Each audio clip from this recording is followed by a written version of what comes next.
feel happier and joyful and like, things were finally opening up and a new day had dawned and all that crap.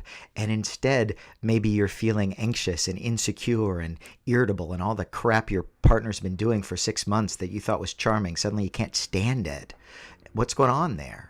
Well, it turns out that's a real scientific phenomenon, and there's some stuff you can do about it. So we're going to talk about that, and we're going to talk about reopening that's happening right now, notably in Texas, Connecticut, and other states. And is it the right thing to do? And if it is, how do we make sure we do it safely? Today on Apocalypse Prep.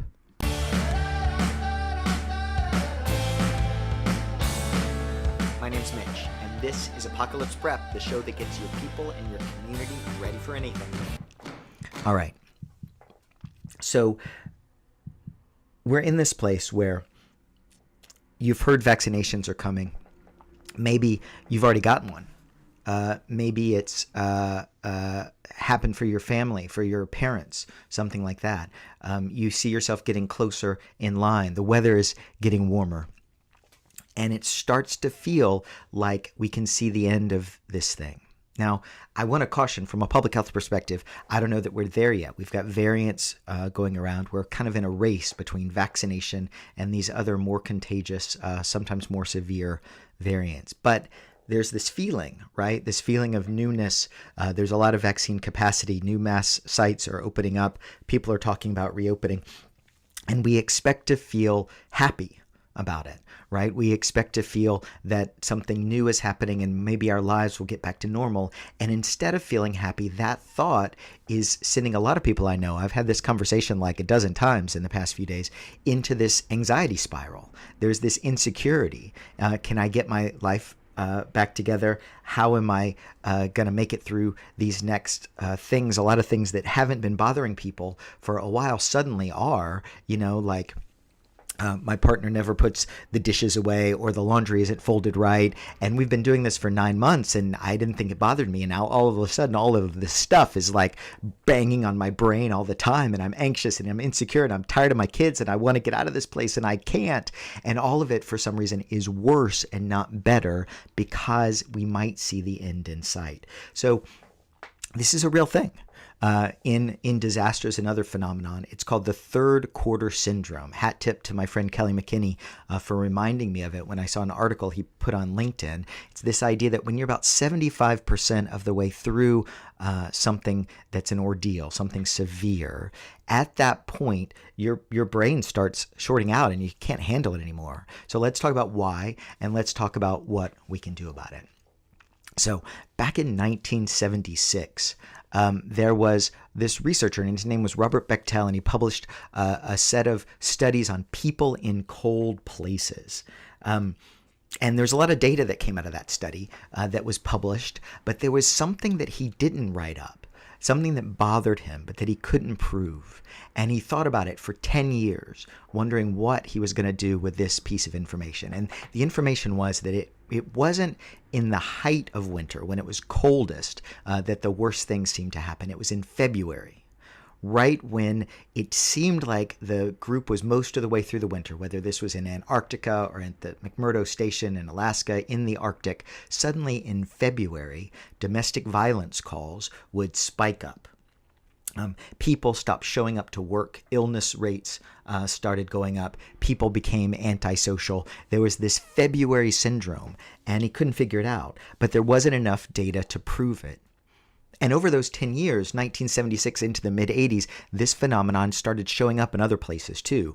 Nuclear subs, where people were underwater for 100 days, like 5 or 6 days before they would surface, before their mission was over. Tempers started flaring all over the place.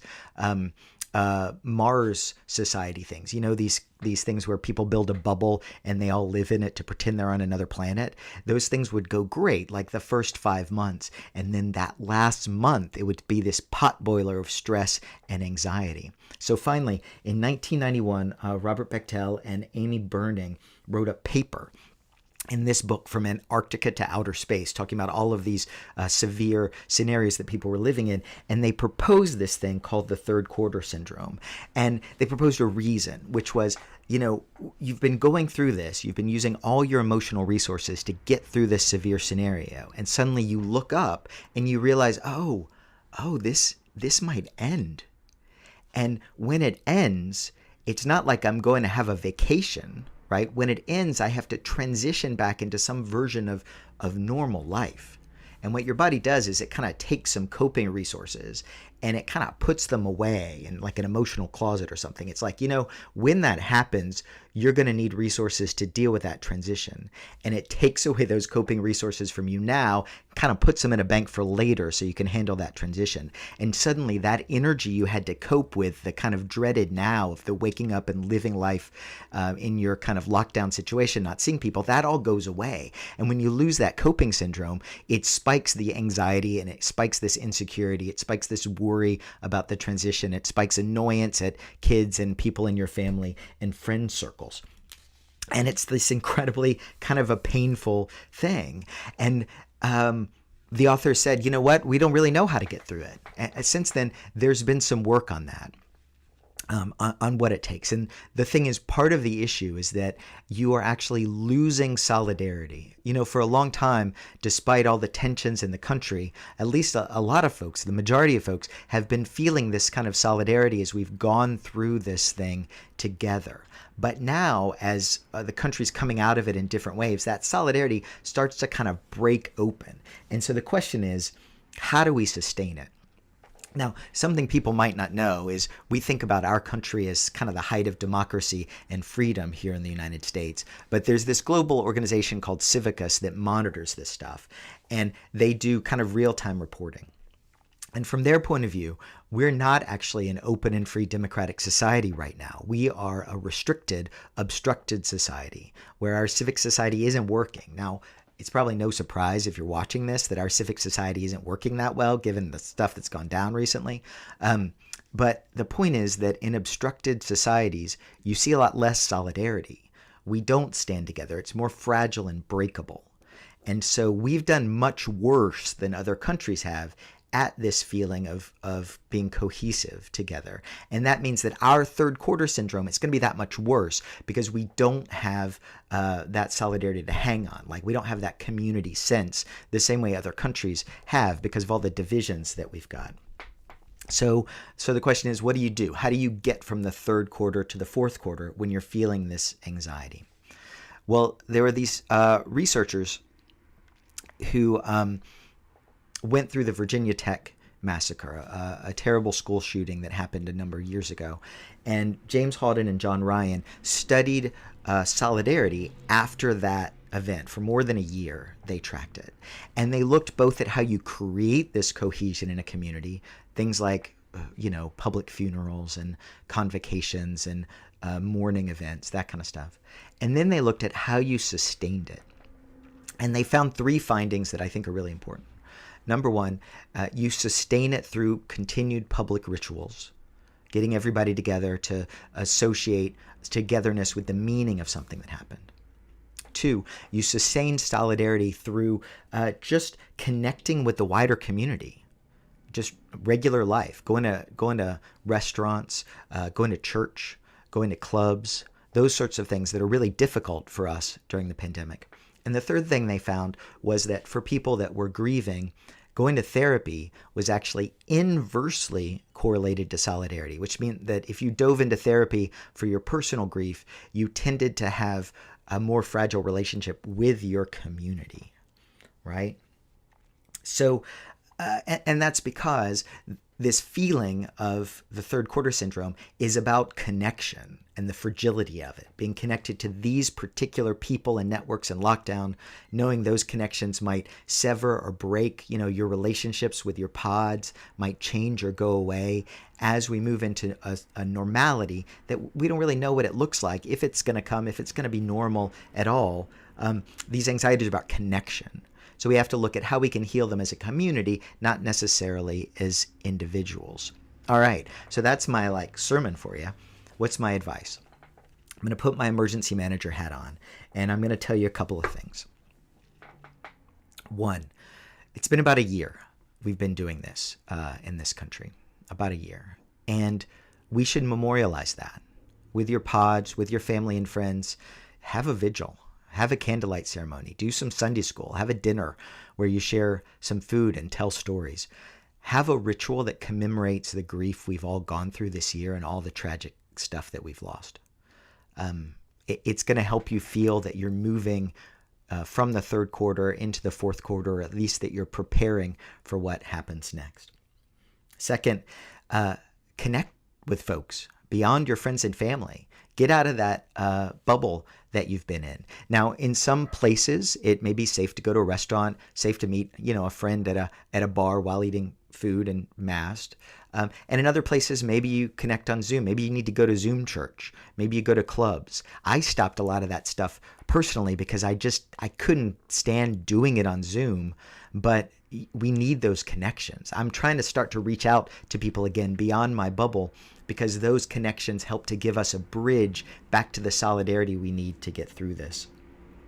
And then this is not me saying you shouldn't do therapy. I mean, therapy is really great and helpful. I'm doing that right now because of all the grief we've all been working with.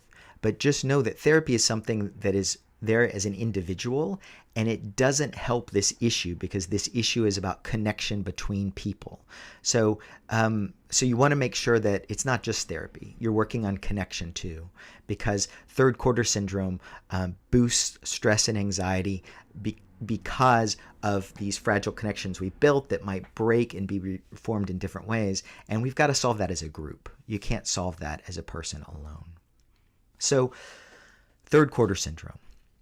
It's real. It happens in all kinds of scenarios, not just COVID, but us in lockdown, looking at whether we're going to come out of it based on the choices that we make, are feeling a real sense of stress and anxiety. I want to validate that. It's real. It's going to be part of your life for a little while. But I also want you to know that vaccines are rolling out. There are rational decisions being made about reopening. The third quarter will become the fourth quarter. It's still going to be a long time. We're pulling through, but I want you to know that you're going to get through it. All right? So don't knock your partner on the head with a cast iron pan just because you don't like the way they're washing the dishes. Know that it's something that's happening to you, and it's probably happening to them too, and it's time to reconnect rather than break down. So one more thing that I want to talk about. So in the news right now, we're seeing a lot of discussion about reopening.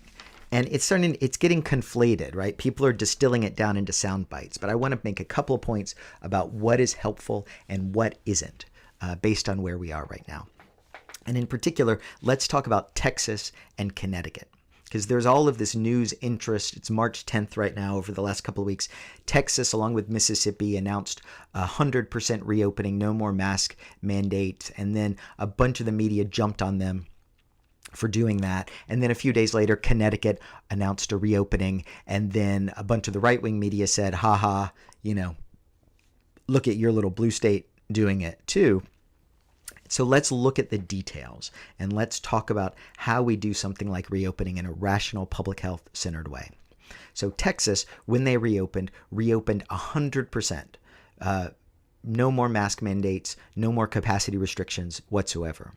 If you look at Connecticut's plan, which is similar to a plan for Massachusetts and other places, first, they kept the mask mandate in place. And second, there's a clause in their reopening that says you can open at 100% capacity if you're a restaurant. There's still restrictions on sports venues and things. If you're a restaurant, you can open at 100% capacity as long as you can meet social distancing rules. And what that means is, for most restaurants, that isn't actually full capacity. It's the capacity they can achieve while still keeping folks that aren't together 6 feet apart.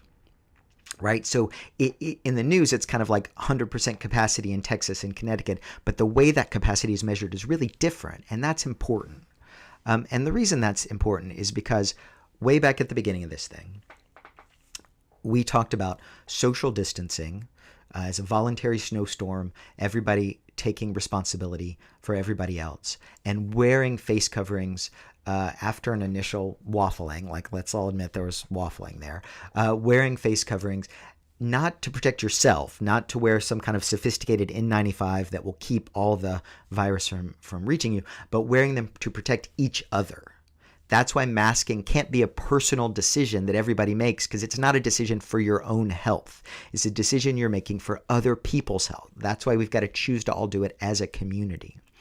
And those two things are actually the most significant public health interventions we have seen during this pandemic. Several studies have come out. It's not closing schools. It's not closing restaurants. Bars saw a lot of uptake, right? So let's kind of leave bars aside because there's a lot of virus stuff. But if you manage an environment where you can socially distance in masks, you can alleviate a lot of the economic pain from closures if everybody will do it. Right? If we convinced everybody to wear masks, the closures wouldn't need to be nearly as severe because we would protect each other.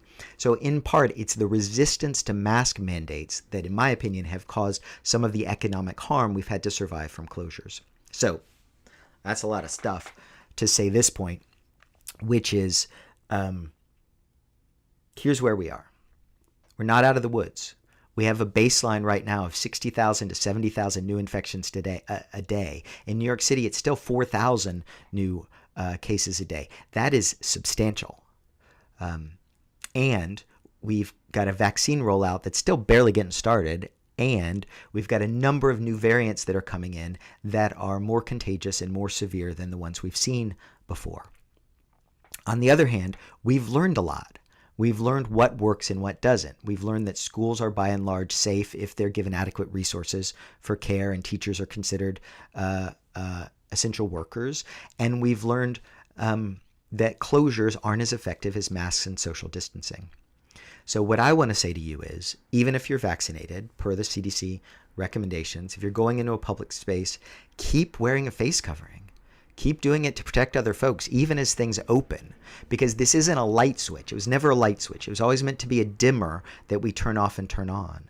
So we're seeing some light at the end of the tunnel, so we're starting to turn things up. But the last things we should turn off are social distancing and masking, because they are the most protective for the least economic cost. It's an important lesson, and it's one, whether we're in the third quarter or the fourth quarter, I want to make sure you don't forget. Send in your questions. I'll talk to you next week. Take care.